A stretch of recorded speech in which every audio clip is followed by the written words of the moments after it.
With 3 consecutive NFC Western Division titles to their credit, the 49er faithful came to Candlestick with blue sky hopes that yet a 4th jewel would be added to the crown in 1973. Despite the toughest schedule in the NFL, replete with 6 eventual playoff teams, the 49ers rushed to meet the season with an air of optimism. The optimistic mood was shattered early as an inundation of injuries to key players decimated the roster.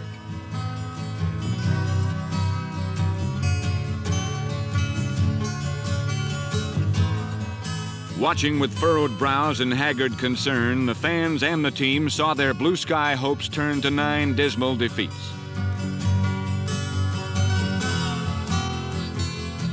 The messengers of defeat were varied. Inexperienced players filled injury-vacated veteran spots, and the opponents too often slipped clear. Unable to set a permanent unit of starters, the offense made mistakes in timing and execution.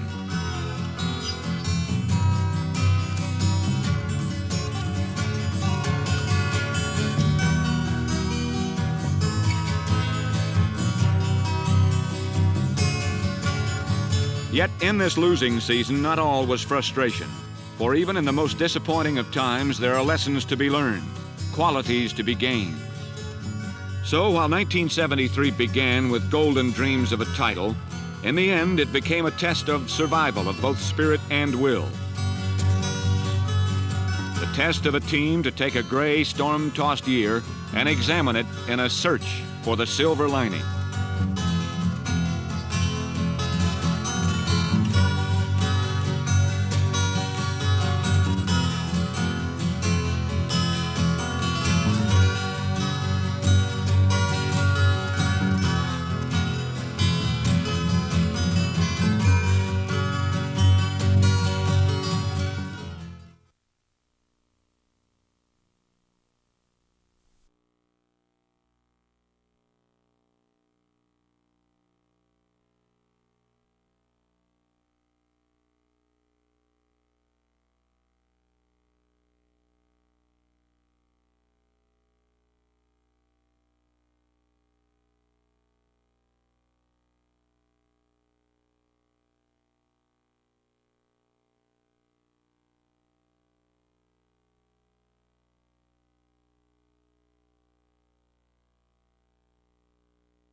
San Francisco opened the season in muggy Miami against the eventual world champion Dolphins. The silver lining shone brightly for the 49ers through 3 quarters of torrid play as the defense, led by number 57 Frank Nunley and number 53 Tommy Hart, held Miami to a mere 6 points. Meanwhile, John Brodie had the offense busy outscoring the Dolphins. He led them close enough for 2 field goals.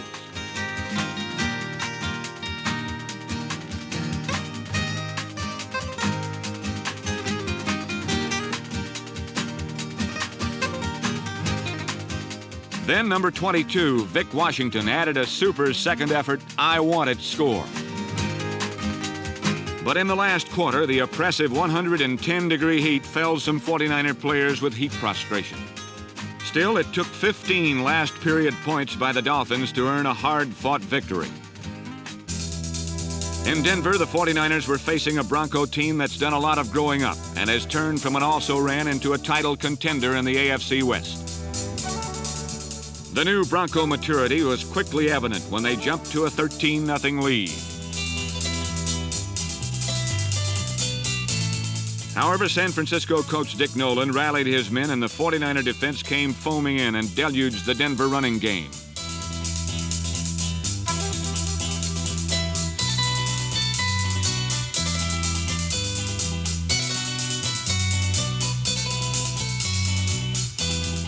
Under a withering pass rush, the Broncos grew incautious, and number 37, Jimmy Johnson, turned the play around.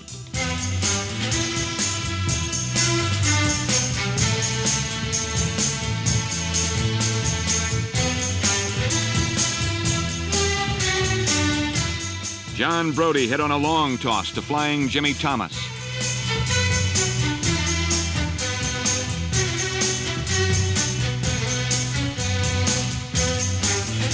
Then Thomas made the remaining yardage on an easy pop, and San Francisco closed the gap. The defense again provided impetus as number 52, Skip Vanderbunt, picked off a deflection. Then the 49ers struck with a run on points that didn't end until they led 30-13.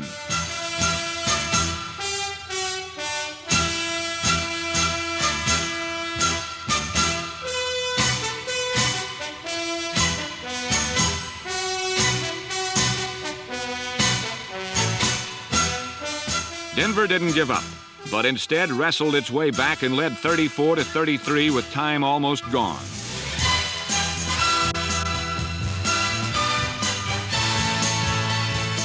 Coolly, John Brodie led his team downfield.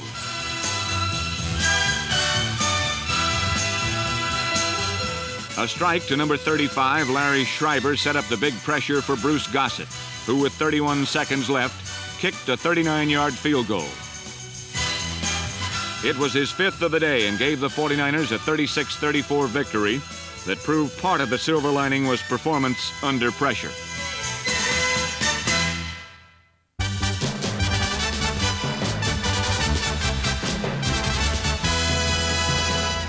In Atlanta, injuries had begun to take their toll, but still the defense tethered the flight-minded Falcons to only 9 points.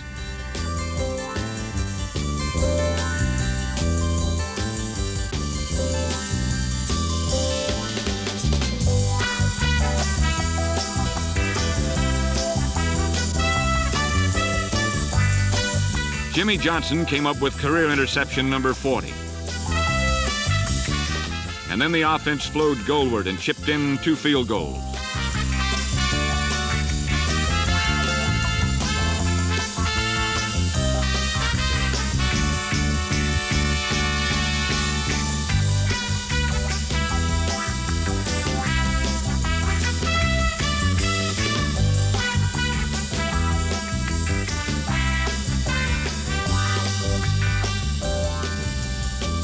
The San Francisco special teams were led by number 49, Ralph McGill, who always comes up with a big day against the Falcons.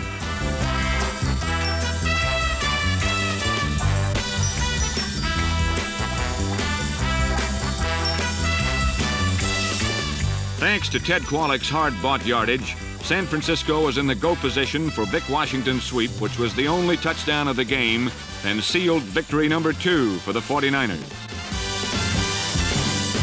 Back in San Francisco, touchdown was a signal that the improving New Orleans Saints would do without. For Archie Manning, it was a murderous day as the big red wave boiled in and smothered him time after time.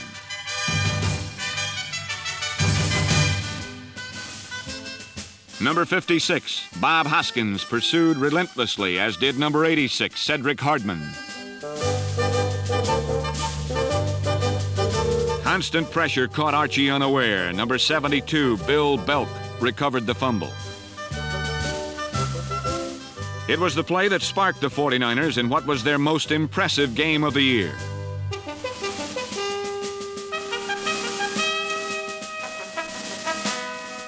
The defense continued to fluster the Saints, who just simply lost their grip.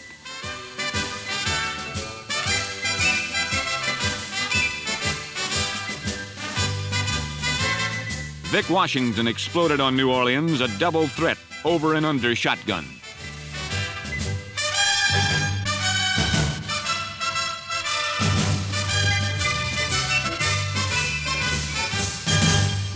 San Francisco's 9-year vet running back Ken Willard, number 40, enjoyed a renaissance as he accounted for another Niner notch on the scoreboard.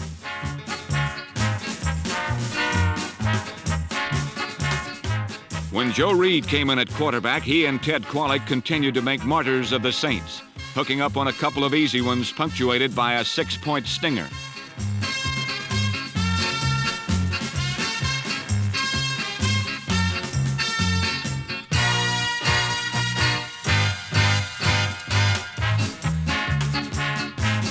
While Ted Kwolek and Gene Washington have been the heart of the 49ers receiving corps, this year they were joined by Danny Abramowitz. Acquired in an early season trade from New Orleans, number 46 added strength to an already potent attack and brought his own brand of effusive spirit and competitive drive. Against his ex-teammates, he ran wild and put the game on ice.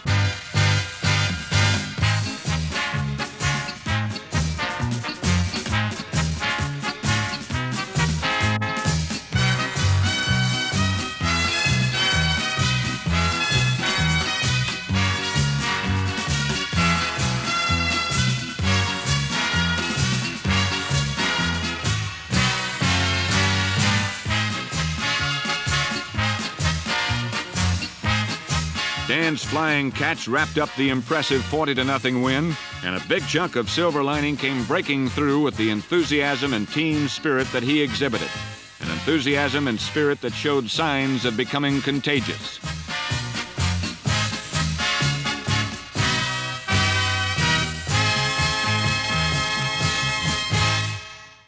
As important to the 49er fans as their Monday night victory over Green Bay before a national TV audience. In that game, the San Francisco defense was superlative, and they shut down Packer escape routes both on the ground and in the air.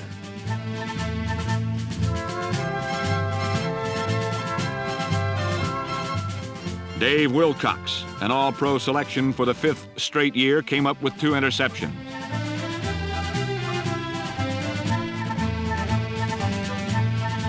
When not intercepting, the 49ers gave Green Bay H, as Hardman, Hoskins, Harper, and Hart tumbled the Packers repeatedly. Quarterback Joe Reed didn't pass much, but scrambled well.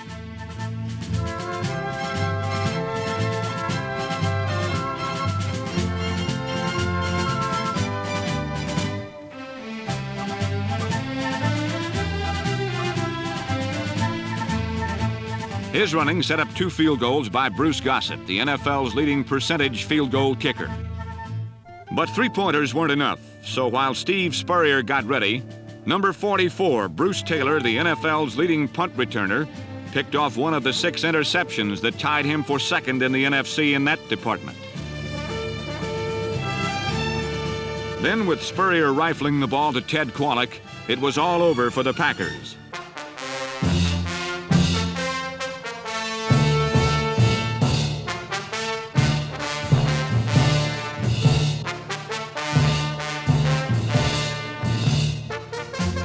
With the big 20-6 win, the Niners had proved to millions across the nation that they were still a team whose morale and pride could not be beaten, and despite myriad injuries and tough breaks, they could still bring opponents to a day of reckoning.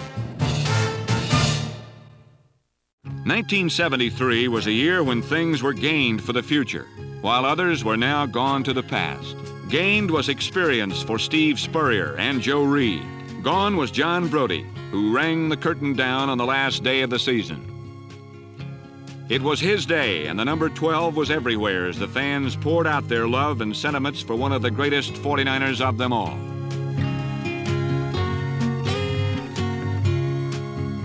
As John ran out to join his teammates for the last time, one couldn't help but think back 17 years to the first time he took the field and all the successes that were to follow.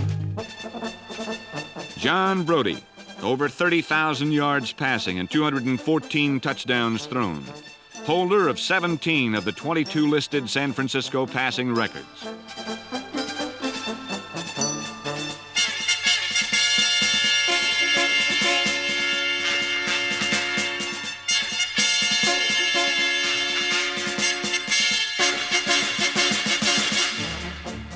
He'll always be remembered as one of the best to play the game. And when Ted Kwolek and Gene Washington joined the team, the passing attack became unstoppable.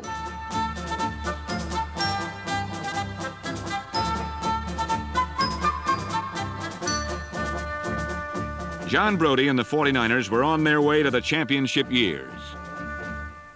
What 49er fan can forget the freezing playoff game in Minnesota in 1970 when the Niners appeared in short sleeves and whipped the Vikings at their own game of toughness?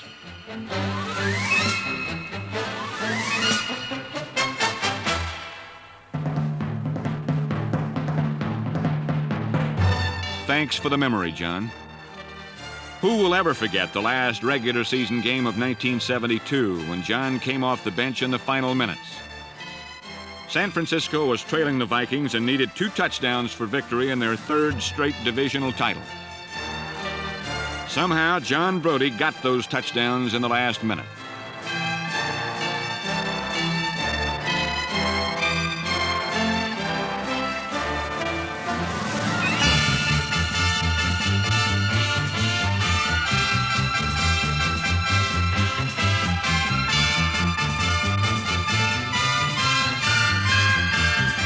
It was one of the most exciting and dramatic moments in 49er history. Thanks for the memory, John.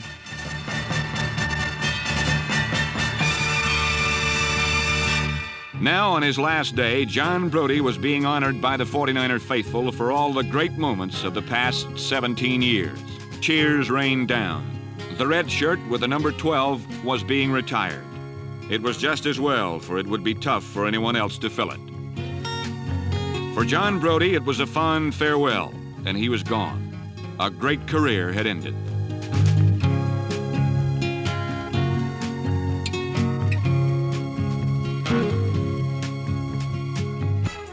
For Steve Spurrier, the great years are still ahead.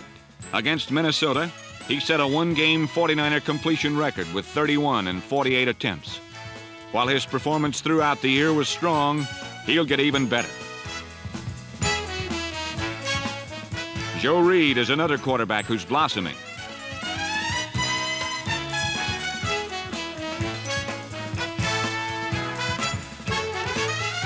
In 1973, the second-year man took command of the offense often enough to get a good feel for the position. He also got a good feel for the opposition and began to develop the acumen and ability to stay away from trouble.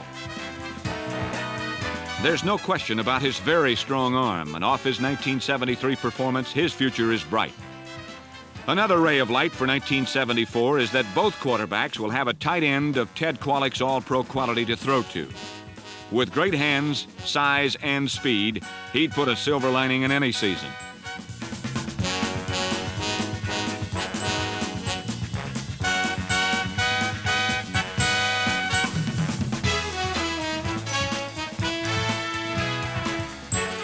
At wide receiver is the equally brilliant Gene Washington. A downfield jet stream with his patented diving catch.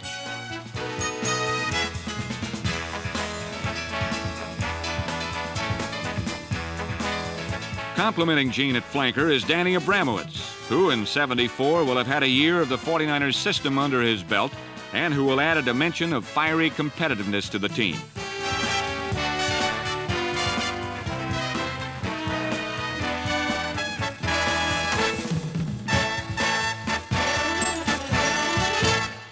In 1973, Vic Washington's hip-slipping quickness became even more refined, and his 8 touchdowns were a flash of brilliance that placed him among the conference scoring leaders.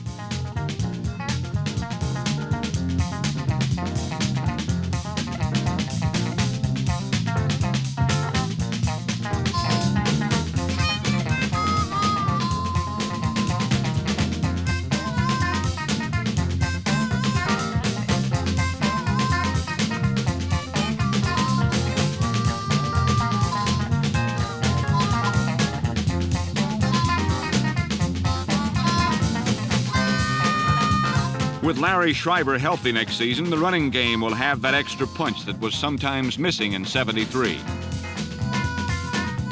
Adding to his record as the 49ers' second leading all-time rusher was Ken Willard.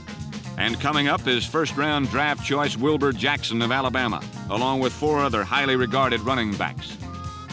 Doing the tough trench work in '74 will be guard Randy Beisler, all-pro center Forrest Blue, 14-year tackle Lynn Rhodey, guard Woody Peoples, and tackle John Watson, who replaced injured Cass Banaszak, who will be back to health. The beauty of a healthy offense will combine with the beast of the ever-tough defense. Number 44, Bruce Taylor, had his finest year at cornerback in '73. His 6 interceptions were a career high.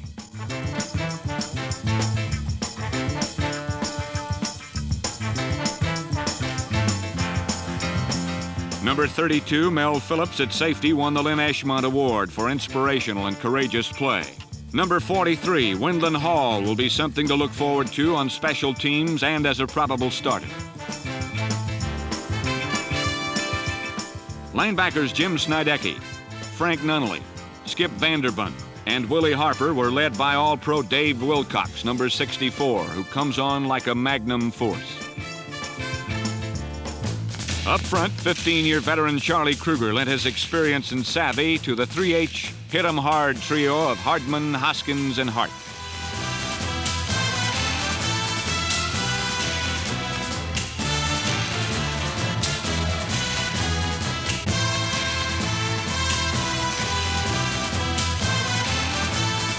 Number 53, defensive end Tommy Hart, is still improving, and in 74 can be counted on to continue to track down plays before they get started.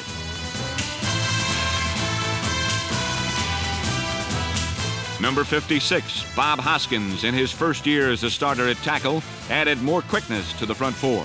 And of course, defensive end Cedric Hardman, number 86, had a great year spinning plays to a halt and adding a hunter's instinct to the search and destroy tactics that became the credo of the Big Red Wave.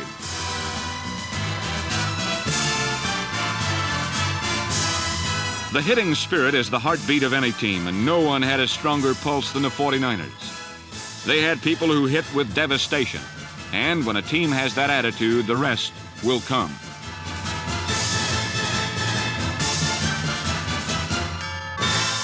In 73, the San Francisco 49ers turned some people around. In 74, they must turn themselves around. And they will when they take the field as a healthy team with a strong draft and with a notebook full of the positive lessons learned from 73, a season from which every player gained something in wisdom, talent, or experience. In 1974, it will be the 49ers' goal to bring a title back to San Francisco. If they do, they'll know that part of it stems from the sacrifices made and the prices paid during their search for the silver lining.